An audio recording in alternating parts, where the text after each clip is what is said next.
Pues muy buenas tardes a todos y muchísimas gracias por estar esta tarde aquí con nosotros. Quiero agradecer a DigiSpace, a todo el equipo, el trato que me han dispensado desde que pisé por primera vez estas instalaciones y cómo enseguida me convencieron para venir aquí por el gran trabajo que estáis haciendo con todas las startups que están viniendo.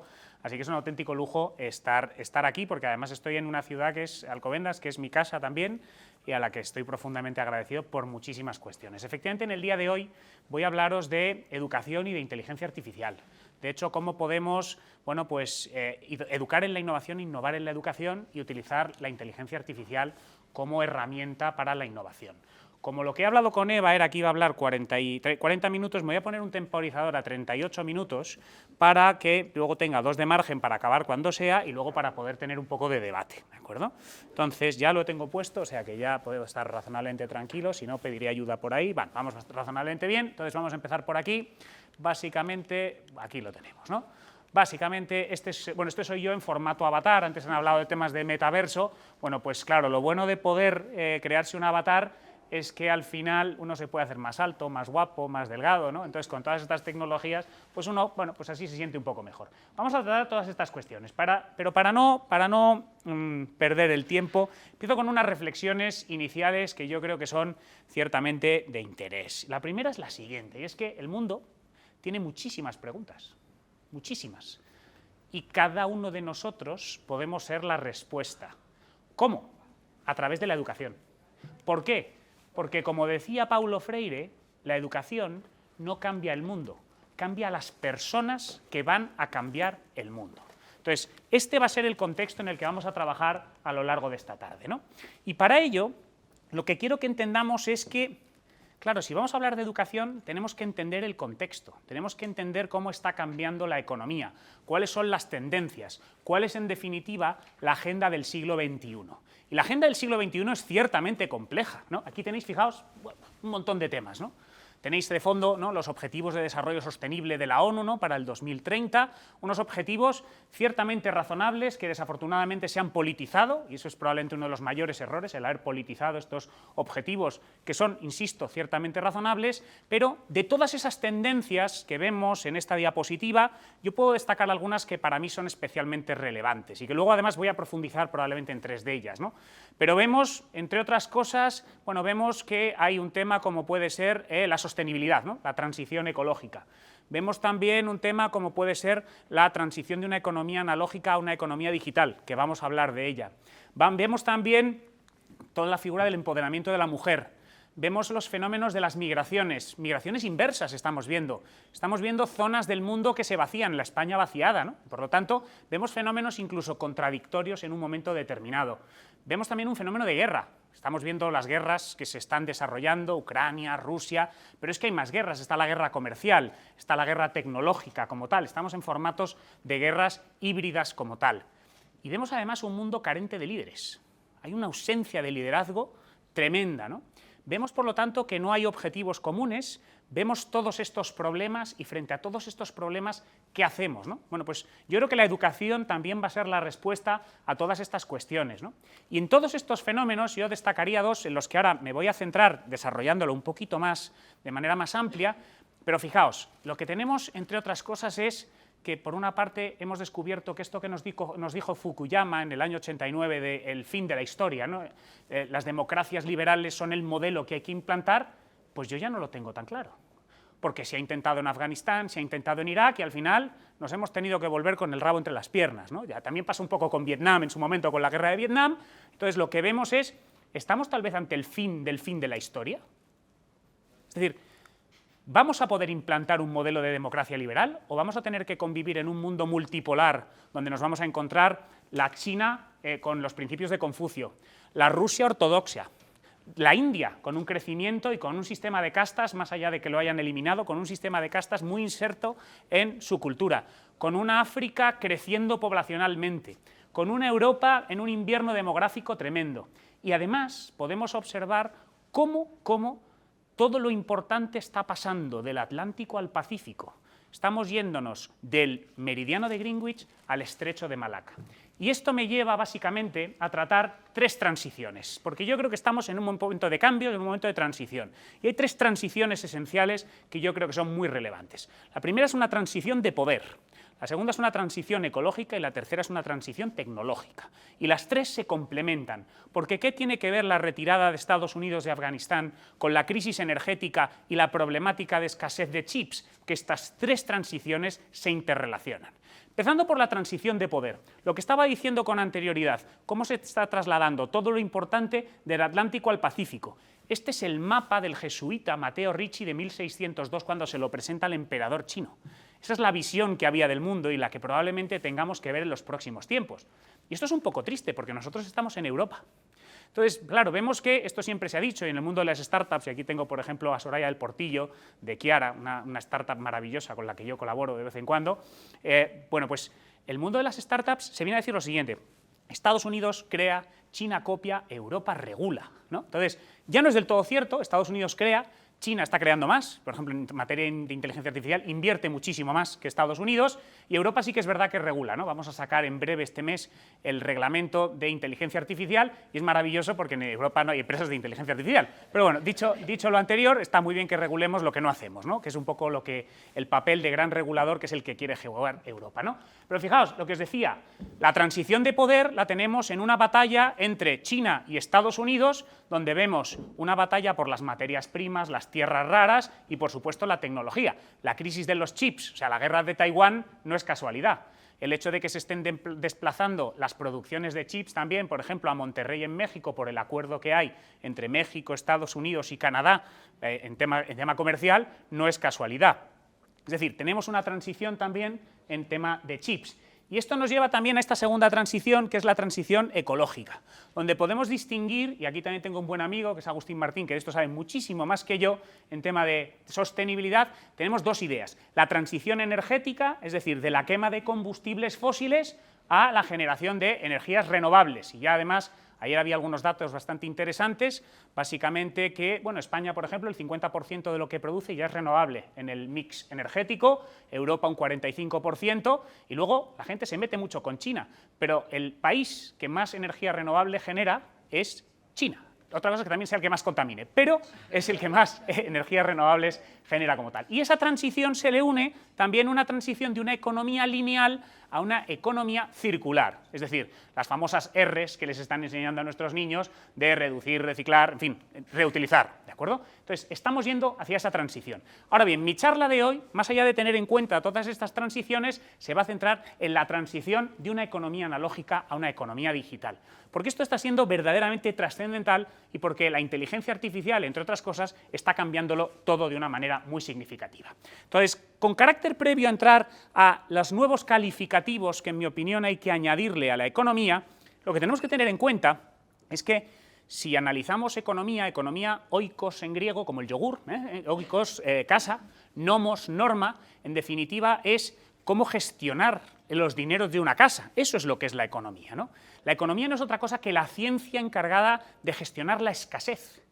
Es la ciencia de la elección. Yo elijo si produzco más hospitales o más colegios. ¿Por qué? Porque los recursos son escasos, porque hay escasez.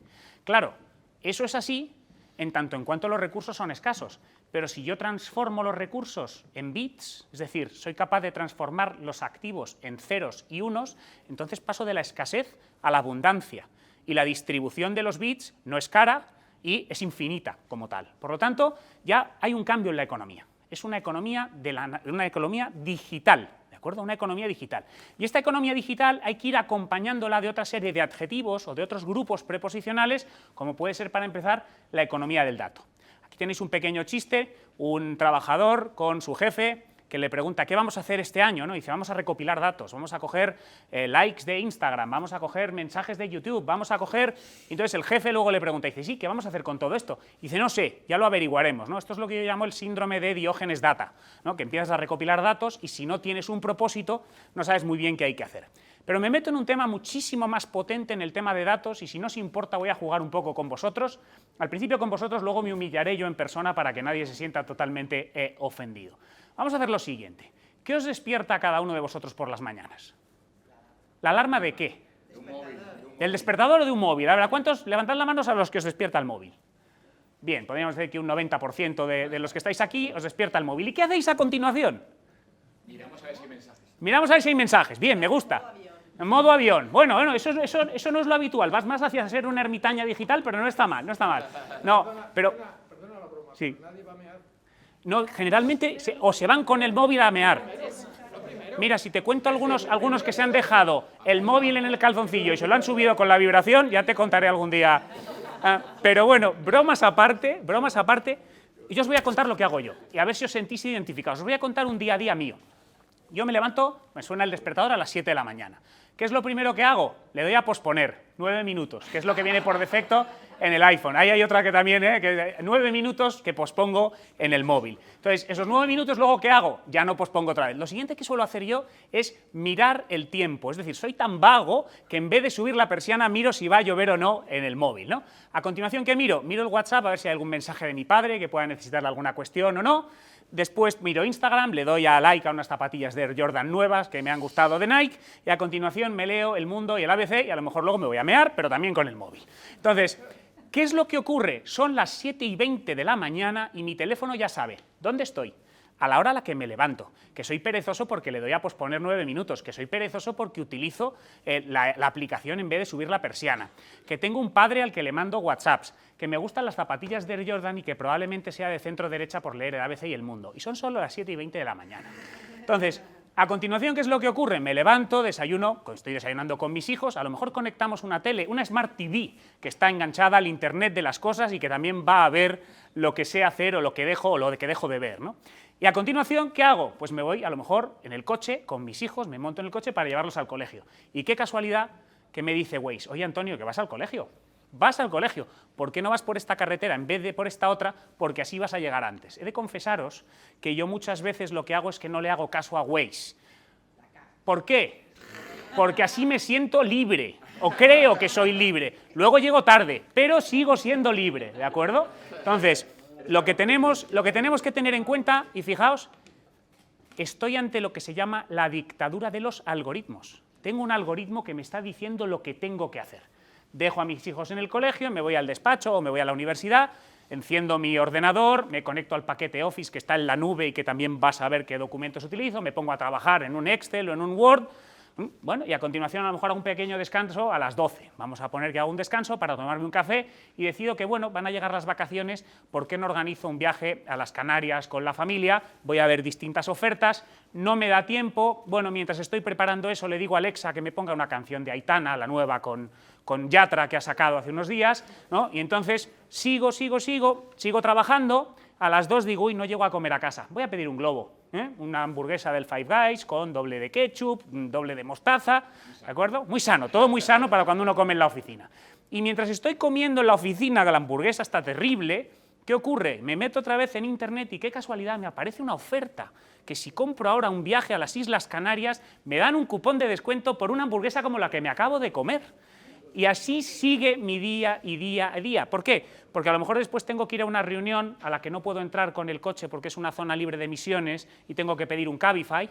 A continuación, mientras voy en el Cabify, digo, uy, tengo que comprar una cámara de fotos para ese viaje a las Canarias con mis hijos. Y qué casualidad que me aparece otro algoritmo que me dice, oye, Antonio, que los perfiles como el tuyo han comprado esta cámara, este trípode y esta funda. Cómpralo. Otro algoritmo que me dice lo que tengo que hacer. Sigo. Y así llego a mi casa por la noche, me tumbo ya cansado con mi mujer y ya no sé si es Netflix quien elige la película o soy yo quien la elige, porque ya ni siquiera es mi mujer, que era la que las elegía antes. ¿Por qué? Porque tengo otro algoritmo que me está diciendo lo que tengo que hacer. Es más, si me quisiera poner un poco más picante con nocturnidad y alevosía y mirar algún contenido de erótico festivo, el algoritmo va a saber si me gustan pelirrojas, pelirrojos o si me gustan los gatos. Es decir, que somos perfectamente perfilables. Cada uno de nosotros somos perfectamente predecibles. De lunes a viernes es probablemente sencillísimo saber dónde estáis cada uno de vosotros. Se sabe cuáles son nuestros gustos y esto tiene muchísima trascendencia. Paso a la economía exponencial. Los datos permiten generar una economía exponencial. Estamos en el inicio de la cuarta revolución industrial. Es una revolución que se caracteriza por la convergencia de numerosas tecnologías exponenciales, disruptivas, como el Big Data, el blockchain, la inteligencia artificial. Y aquí lo que tenemos es básicamente dos ejes donde tenemos el tiempo y la complejidad.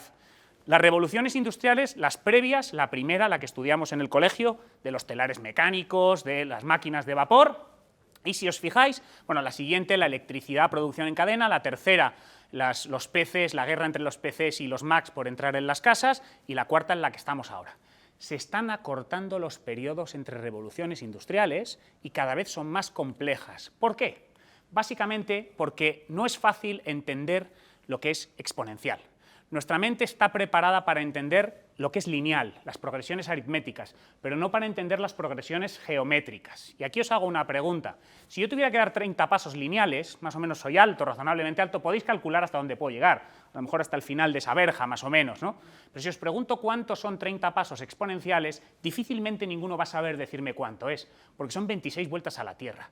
De este tipo de tecnologías es de lo que estamos hablando a día de hoy, de todos estos cambios como tal. Y esto es posible, entre otras cosas, por lo que se configuró por Peter Diamandis como la malla de la exponencia, bueno, lo que llaman el Exponential Framework, ¿no? Que se basa en las 6Ds. En el momento en el que yo digitalizo un activo, lo convierto en ceros y unos, ¿de acuerdo?, me puede llevar a cambiar un mercado, a cambiar un sector. ¿Por qué? Porque al principio yo genero una tendencia exponencial que es lo que llaman deceptive, que es distorsionadora, que al principio no te das cuenta hasta que te adelanta por la derecha. Pero cuando te adelanta por la derecha se vuelve disruptiva, es decir, te cambia el mercado. A ello se le une la desmaterialización. Yo esto siempre pongo el ejemplo del móvil. En el móvil tenemos ya el mapa con el GPS, tenemos la brújula, tenemos la calculadora, tenemos la cámara de fotografías, todo se ha ido desmaterializando. Esto me lleva también hacia la desmonetización. Una tecnología al principio es cara, pero a medida que se va masificando se reducen los costes significativamente. Y finalmente me lleva hacia la democratización de las tecnologías o hacia la brecha digital, que es uno de los problemas que hay que cubrir con la educación. Estamos también en una economía de la atención. ¿Esto qué quiere decir? Que las grandes plataformas por lo que se pelean es por nuestro tiempo. Yo estoy fascinado con esta señora, yo esta señora la quiero para mí. Esta señora la adoro. ¿Por qué? Porque es la única que ve con sus ojos, ¿no? Yo ya, ¿qué más me da? O sea, la gente que va a un concierto a grabar el concierto con el móvil, pues para eso que lo vea en casa y no pague la entrada, ¿no? Entonces, bueno, más allá de eso, insisto, las plataformas se pelean por nuestro tiempo. ¿Por qué? Porque quieren nuestros datos, porque quieren hacer tecnologías exponenciales sobre la base de nuestros datos. Y me paso a otro fenómeno que a mí me encanta, que es el tema de la economía de la experiencia. Y esto también, esto es muy significativo porque esto me lleva a dos fenómenos que creo que son francamente interesantes. Uno es el fenómeno no ownership. Estamos pasando de la propiedad al acceso. Las nuevas generaciones quieren uso, quieren experiencia, no quieren propiedad. Esto es un cambio de paradigma bestial, bestial, porque nosotros dejamos de ser nómadas y pasamos a ser sedentarios con la revolución agrícola y lo primero que hicimos fue delimitar unas lindes de propiedad. Y luego cuando vemos el derecho romano, uno de los principales derechos del derecho romano era el derecho de propiedad, desde el infierno hasta el cielo, era lo que decían los romanos. Pero el derecho germánico siguió igual. Y la Revolución Francesa fue igualdad, libertad, fraternidad y propriété. También fue propiedad. Y llegan las nuevas generaciones y te dicen que les da igual la propiedad. Y esto os voy a poner un par de ejemplos que yo creo que son significativos. El primero, mi hijo, su primera comunión. Yo cuando hice la primera comunión recuerdo perfectamente lo que le pedí, o sea, más allá de la ceremonia religiosa, le pedí a mis padres, me dijeron, oye, vas a una fiesta con la familia, ¿qué es lo que quieres? Digo, yo quiero un coche a control remoto, un reloj y un radiocassette de doble pletina para poder piratear los juegos. Esto lo digo porque ya prescrito, ¿no? Entonces no hay ningún problema, pero eso es lo que yo pedí. Cuando yo le digo a mi hijo, hijo, ¿qué es lo que tú quieres? Y no me dijo la tarjeta al hormiguero ni nada de esto, sino me dijo, papá, yo lo que quiero es un viaje a Dubái. Y digo, qué tío más listo, qué tío más listo. ¿Por qué? Porque los mejores momentos de la vida no son propiedad, son experiencia. Un beso, un viaje, un éxito profesional. Entonces, claro, esto lo analizamos y también lo analizamos desde un punto de vista generacional. Yo analizo a mi abuelo, analizo a mi padre, incluso me analizo a mí, y lo miro con mi hijo, incluso con los alumnos que tengo en la universidad, y claro, veo que hay un cambio de tendencia bestial, porque Pues mi abuelo, mi padre y yo, cuando uno terminaba la carrera y empezaba a tener un pequeño éxito, lo que hacía era comprarse un coche de segunda mano. Después se casaba, pero no con su pareja, sino con el banco, porque se compraba una casa a 30 años con una hipoteca, y luego si las cosas iban bien, te comprabas una segunda residencia en la playa o en la montaña, ¿no? Entonces te llegan las nuevas generaciones y te dicen, ¿yo para qué quiero todo esto? Yo no necesito un coche, tengo un BlaBlaCar, tengo un Cabify, tengo un patinete, tengo acceso, tengo uso de lo que necesite.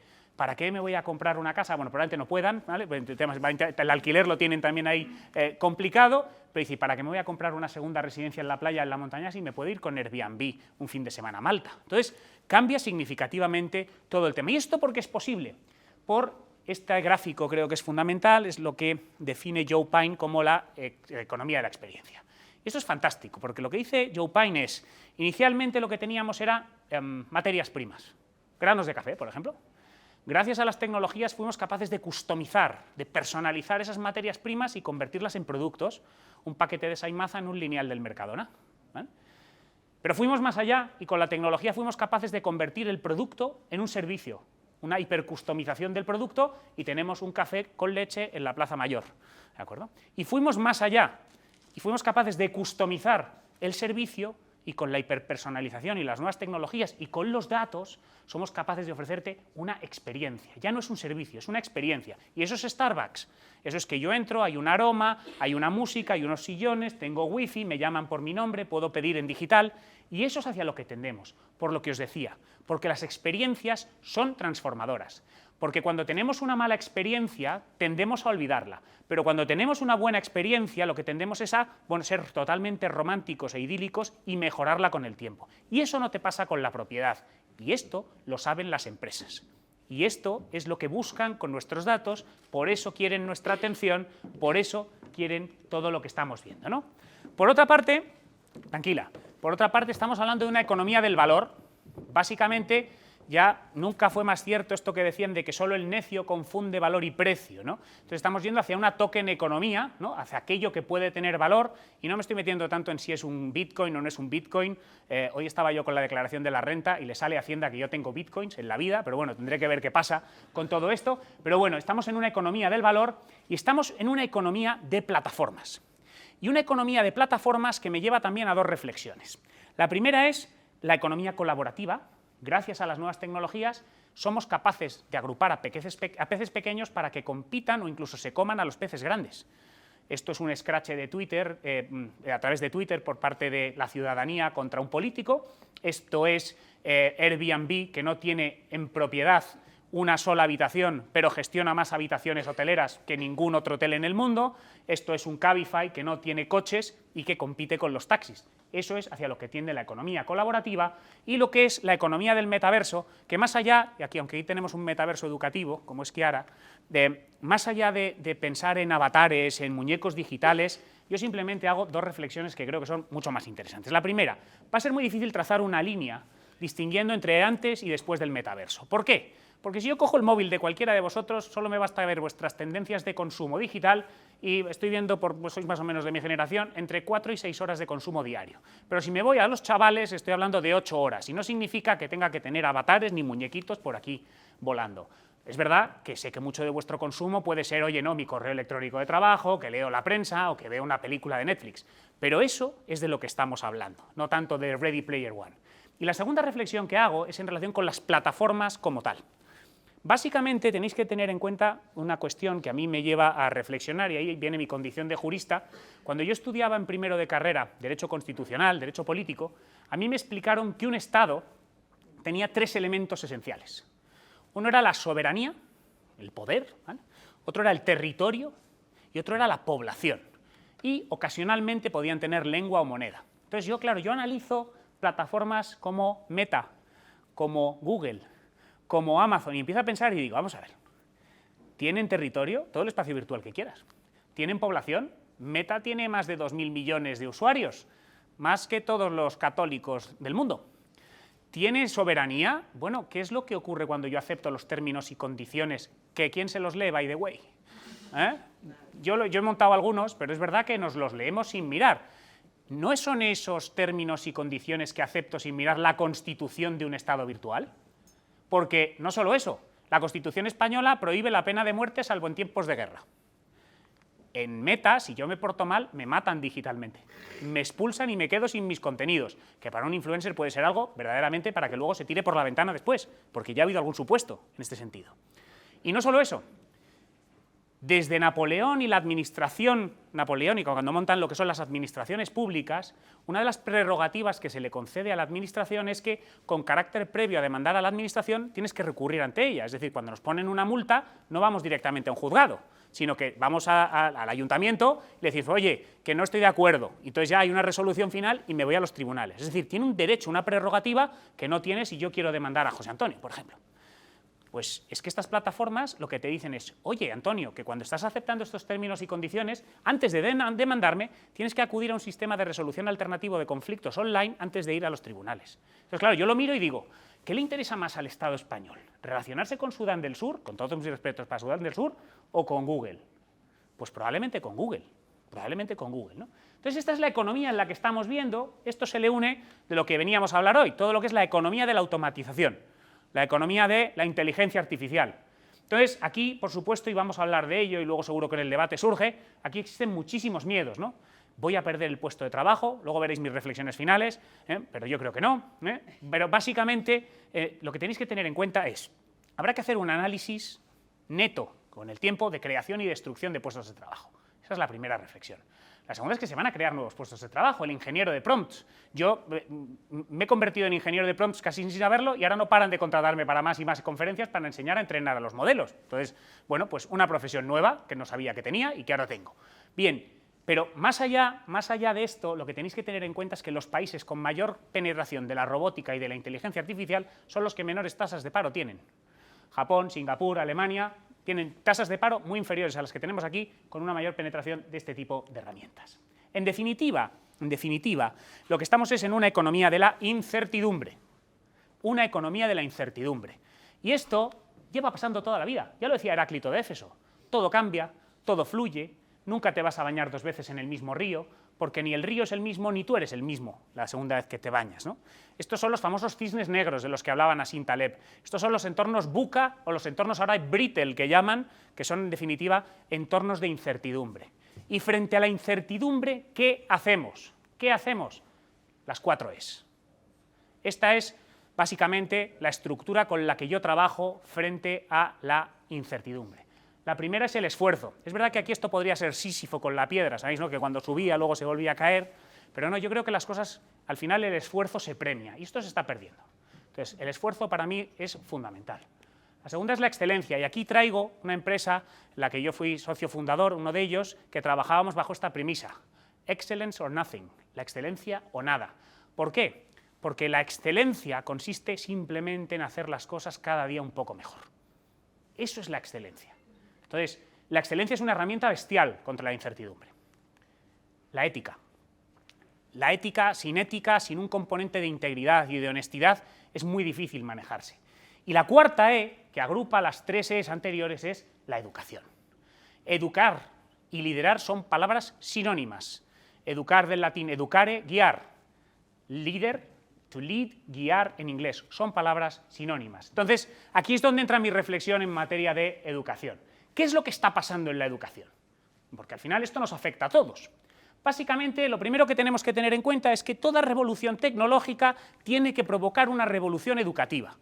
Y tenemos que trabajar con 2 premisas todos. No pensemos en la educación de los niños solo. No. Tenemos que adoptar todos 2 premisas, lo que se llaman los anglosajones la learnability, que es la predisposición a seguir aprendiendo. Tenemos que seguir siendo curiosos, mirad el discurso de Steve Jobs en Stanford, ¿no? De manteneos curiosos, seguid siendo unos locos, seguid siendo unos curiosos, ¿vale? Eso por una parte, y lo que se llama el lifelong learning, lo que es la formación continua a lo largo de toda la vida. Estas son 2 premisas fundamentales para adaptarse a la incertidumbre. Y aquí tenemos una grandísima ventaja que antes no teníamos, y es que podemos combinar la educación formal con la no formal. Puedo irme a una universidad, puedo irme a una escuela de negocios, como tengo en la siguiente diapositiva, o puedo irme a una EdTech, o puedo montar un canal o mirar un canal de YouTube, o un curso de Coursera, o un curso a distancia, o leerme un libro. Al final, la combinación de la educación formal y la educación no formal me puede llevar a algo tan maravilloso como lo que llaman las mallas curriculares a medida o los entornos personales de aprendizaje. Es decir, oye, a lo mejor es que lo que yo quiero aprender es esta asignatura de la Universidad de Chicago o este curso de finanzas de la Universidad de Chicago y lo quiero combinar con un curso de marketing digital de una escuela española de no sé dónde o que me veo un curso en YouTube. Yo voy combinando y voy guiando mi propio aprendizaje. Y esto antes no era posible y ahora, entre otras cosas, gracias a la inteligencia artificial y como nos conocen tan bien, pues puedo generar mallas curriculares a medida.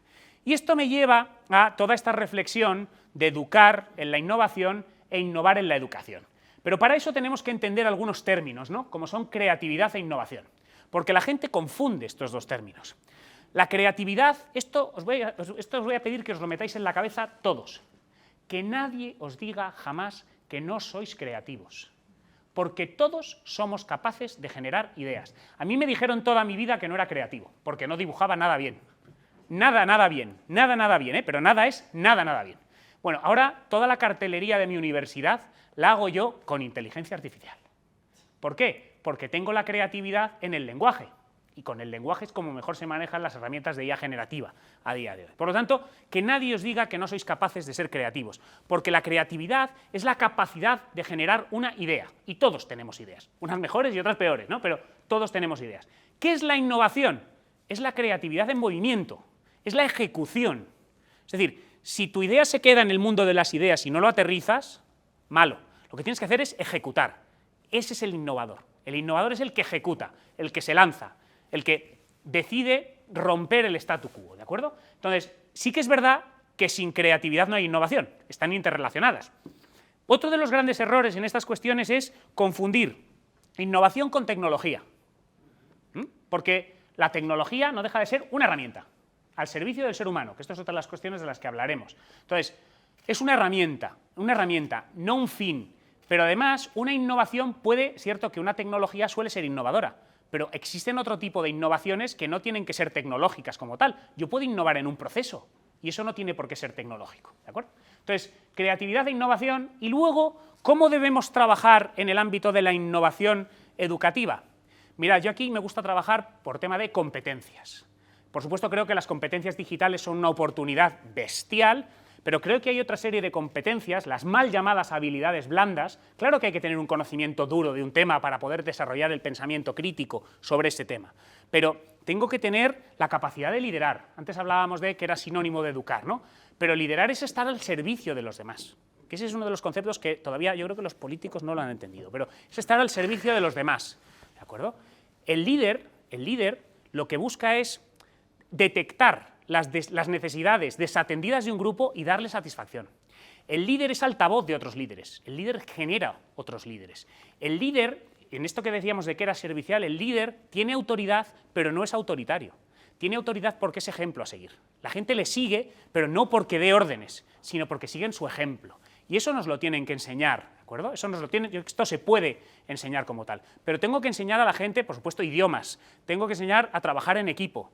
Tengo que enseñar empatía, inteligencia emocional. Y además, aquí me centro, ya que vamos a hablar de inteligencia artificial, ¿qué es la inteligencia? Vamos a empezar por ¿qué es la inteligencia? Es la capacidad de adaptarse a esos entornos de incertidumbre, es la capacidad de resolver problemas. Y para eso necesitamos todas estas cuestiones, ¿no? Entonces, lo que yo sí que creo es que en todo este contexto, las capacidades, las habilidades, las competencias digitales son una ventana de oportunidad, una grandísima ventana de oportunidad. Y en este sentido, yo abogo por formar renacentistas digitales. Es decir, gente que tenga grandes conocimientos de distintas materias, porque la línea entre las profesiones se está difuminando. Un abogado tiene que saber hablar con uno de marketing, y el de marketing tiene que saber hablar con el de finanzas, y el de finanzas tiene que saber hablar con el que maneja el Excel. Bueno, el de finanzas y el Excel son el mismo, pero al final tengo que saber que las profesiones se están difuminando y que tengo que trabajar de manera coordinada y de manera conjunta. Por lo tanto, este concepto de los renacentistas digitales es una cosa que estoy trabajando bastante últimamente. Entonces, aprovechando y para ir rematando, que yo creo que me voy a ir de hora, pero bueno, yo creo que me lo permitiréis, aunque sea un par de minutos o que sea, el tema de la inteligencia artificial como oportunidad, porque hay miedo, hay mucho miedo. ¿Por qué? Por pereza y por desconocimiento. Es decir, el cerebro humano es resistente al cambio. ¿qué ocurre cuando tenéis que actualizar el sistema operativo de vuestro móvil? ¿Cuánto lo posponéis un poquito, hasta que ya el sistema te dice o lo haces o te cierro el móvil, ¿no? ¿Por qué? Porque aunque luego la experiencia de usuario vaya a ser mejor con carácter general, nos cuesta el cambio a todos, y el que os diga que no es mentira. ¿Por qué? Porque el cerebro es perezoso, el cerebro consume mucha energía frente a los cambios, por lo tanto lo tenemos que entrenar en este sentido, ¿no? Entonces, la inteligencia artificial genera miedo porque hay desconocimiento. Entonces, lo que hay que hacer es formarse, y en este sentido, ¿qué es lo que ocurre con la inteligencia artificial? La inteligencia artificial es un auténtico tsunami. Hay una serie de tecnologías de las que hemos hablado aquí. Blockchain iba a cambiar el mundo y tampoco ha cambiado tanto, más allá de que a ver qué pasa con mi declaración de Hacienda en la renta, ¿no? Pero más allá de esto, también el metaverso, ¿no? El metaverso, vamos a ser todos ya avatares y no vamos a relacionarnos nunca, ya está, ¿no? Pues tampoco ha pasado eso, ¿no? La inteligencia artificial tampoco creo que vaya a destruir el mundo hoy. A lo mejor en unos años sí, pero hoy no, ¿de acuerdo? Hoy no deja de ser un conjunto de operaciones matemáticas con unas capacidades estadísticas predictivas espectaculares. Básicamente eso es lo que es la inteligencia artificial. Pero es un tsunami, porque está afectando a todos y está aumentando la productividad y está generando nuevos negocios y está cambiando las profesiones. Sí que va a ser un auténtico... Yo creo que aquí no es que estemos en una era de cambios, sino que estamos en un cambio de era. La inteligencia artificial, y cuando se le une a la computación cuántica todavía más, supone un cambio verdaderamente trascendental porque todos lo estamos viendo y todos lo estamos tocando. Y no es simplemente una burbuja como las que hemos visto en otras ocasiones. No, es un tsunami. Y en un tsunami tú puedes hacer dos cosas. Una, o te lleva por delante o lo surfeas. ¿Qué es lo que tenemos que hacer a través de la educación? Enseñar a surfear. ¿Pero qué es la inteligencia artificial? Bueno, esto es otra cuestión para que la gente que tenga miedo a la inteligencia artificial, simplemente os voy a decir una cosa. La inteligencia artificial es una tecnología vintage. En el año 53, McCarthy la define como la ciencia de hacer inteligente a las máquinas, en el 53. Luego conocéis todo el tema de la máquina, bueno, esto incluso pasos previos, ¿no? Con Alan Turing, con la máquina Enigma, el fenómeno de la imitación y todas estas cuestiones. Es decir, que se lleva trabajando con máquinas y con que sean inteligentes mucho tiempo. Es verdad que es McCarthy quien lo define como tal, pero ¿qué es la inteligencia artificial? Es una simulación en un entorno computacional de alguna de las habilidades de la inteligencia humana. Por el momento de alguna. Entonces, ¿qué tipos de inteligencia artificial se puede decir que puede haber? La inteligencia artificial débil, que es en la que creemos que estamos ahora, yo empiezo a tener mis dudas, ¿de acuerdo? Inteligencia artificial débil, básicamente una herramienta, una inteligencia que es capaz de realizar una tarea mejor que nosotros. Un Siri, en el fondo, una calculadora calcula más rápido que nosotros y no nos asusta tampoco mucho. Pero bueno, luego tenemos la inteligencia artificial general o inteligencia artificial fuerte, que es aquella inteligencia que tiene las mismas capacidades cognitivas que un ser humano corriente. Es hacia lo que tiende OpenAI. Si analizáis los términos y condiciones de OpenAI y la política que tiene, quiere llegar a eso. Y luego estamos hablando ya del fenómeno de la superinteligencia, que es el momento de la singularidad tecnológica, el momento que alguno diría el momento Skynet o el momento Matrix, que yo en esto también tengo mis dudas, porque al final no dejamos de ser sus padres y por lo tanto espero que nos cuiden y que no nos maten, ¿no? Pero bueno, sí que es verdad, y antes lo comentaba cuando me entrevistaban, dice, ¿tú esto cómo lo ves? Digo, mira, yo ya no tengo claro si estamos en la débil o la fuerte, creo que estamos ya más cerca de la fuerte, cada vez más cerca. Yo creo que la singularidad tecnológica a día de hoy no, pero siempre he pensado que puede llegar, lo que confiaba era en no verlo. Ahora no lo tengo tan claro, ahora no lo tengo tan claro, ¿vale? Entonces, simplemente también para que entendáis el cómo aprende la inteligencia artificial, esto funciona un poco por capas, ¿no? La parte de Machine Learning es aprendizaje supervisado. En el Deep Learning hay muchísima menos supervisión y ya la máquina aprende por sí sola. Y el tema de la inteligencia artificial generativa, lo que estamos viendo con ChatGPT, es un sistema de redes neuronales muchísimo más profundo de Deep Learning, que lo que nos ha llamado mucho la atención es esta tecnología que se llama GPT, no se llama por casualidad, es Generative Pre-trained Transformer. Generative, que genera cosas ex novo, Pre-trained, que ha sido entrenadas con océanos de datos. El otro día una experta de Microsoft me comentaba 300 trillones de datos. Pues eso es lo que está entrenado ChatGPT. Y luego el Transformer. Transformer no tiene nada que ver con los Autobots y los Decepticons, para aquellos que vierais la serie de... Este soy yo. Me quedan 2 minutos. Bien. Entonces, no tiene nada que ver con esto. El Transformer básicamente lo que hace, para que lo entendáis, es lo siguiente. Procesa el lenguaje natural, lo convierte en matemáticas, lo analiza desde un punto de vista matemática y anticipa cuál va a ser el siguiente token y lo vuelve a convertir en lenguaje natural. Es lo que vemos en WhatsApp cuando yo escribo me gusta y de repente pone él, O el hado, anticipa estadísticamente lo que va a ocurrir. Entonces, cuanto más ventana de contexto le des a la herramienta, mejor resultado vamos a tener. Entonces, oportunidades de la inteligencia artificial en la educación. Básicamente, todas las que queráis. Todas las que queráis. Kiara, por ejemplo, es un simulador de realidad virtual con inteligencia artificial para mejorar la oratoria. Y es una auténtica pasada, porque te da feedback automático, personalizado sobre cómo has hecho tu presentación en público. ¿Pero a qué vamos? Tenemos la posibilidad de un aprendizaje hiperpersonalizado, con mallas curriculares totalmente a medida, la utilización de asistentes virtuales, la utilización de aulas inmersivas junto con otra serie de tecnologías. Bueno, esto para los profesores, que nos corrija automáticamente los exámenes y cosas de este tipo, ya se puede hacer. Yo ya preparo muchos de mis exámenes que me los hace los tipos test, la herramienta como tal. Entornos, bueno, el análisis predictivo, igual que el Minority Report de este va a ser un delincuente, este va a catear, lo puedo adelantar. Entonces, el análisis predictivo de este chico, la tendencia es, va a suspender, bueno, y luego puede ayudarnos en lo que decíamos del lifelong learning con el aprendizaje continuo y la formación en competencias. Sí que es verdad que hay una serie de retos, y esto me ha encantado porque lo he encontrado hoy de Profuturo con la Fundación Telefónica, cuáles son los retos de la IA en la educación, ¿no? Y te decían, primero, impulsar una política pública integral sobre inteligencia artificial para el desarrollo sostenible. Es verdad que es muy político, lo que pone aquí, porque utiliza las palabras típicas de los políticos, sostenible, en fin, pero pública, política pública, ¿no? Luego lo vamos a ver, pero bueno, aún así está bien. El uso inclusivo, equitativo de la IA en cualquiera de los ámbitos y especialmente en la educación, ¿no? Para quitar los sesgos a la inteligencia artificial. Tenemos preparar a los profesores para una educación impulsada por la IA. ¿No sabéis la resistencia que hay de los profesores al cambio? No sabéis la resistencia que hay. Esto es una cosa que hay que trabajar muchísimo. Desarrollar sistemas de datos inclusivos y de calidad, lograr que la investigación en IA sobre educación sea significativa, es decir, hay que invertir en investigación. Yo siempre digo que un país no necesitaría casi el Estado si fuera capaz de invertir en tres grandes cosas, que son en la salud, para que tengamos salud, en educación y en innovación. Si al final dotamos de esas herramientas, el resto de problemas se solucionan solos, con carácter general. La sociedad civil es capaz de resolverlos. Y la sexta idea es conseguir que haya transparencia. Yo, de todas formas, con el tema de la transparencia y los algoritmos, lo discuto un poco. Primero porque los algoritmos de inteligencia artificial trabajan sobre bases de datos tridimensionales y vectoriales, y eso no hay Dios que lo entienda. Es decir, no, por mucho que quieras la explicabilidad, no hay explicabilidad. Y también digo lo siguiente, vosotros cuando subís a un ascensor pedís que sea transparente para mirar el motor, para ver cómo funciona y lo transparente que es, o abrís el motor del coche para verificar qué transparente es. No, lo que necesitaréis serán evaluaciones de impacto, certificaciones de calidad, de gente que entienda un poco cómo funciona, porque ninguno de nosotros nos vamos a poner a ver si es un algoritmo de caja negra o no, porque no tendría ningún sentido. Conclusiones, y me voy solo un minuto del plazo. Primera conclusión que creo que es importante. La IA no nos va a quitar el trabajo. Nos lo va a quitar aquel que haga el mismo trabajo que nosotros, pero que maneje la IA mejor que nosotros. Esa es la primera conclusión con la que yo me quedaría. Y la segunda, y esta me encanta, esta es una reflexión de un antiguo rector de la Universidad de Harvard que decía, si usted cree que la educación es cara, pruebe con la ignorancia. Muchísimas gracias y quedo a vuestra disposición para preguntas.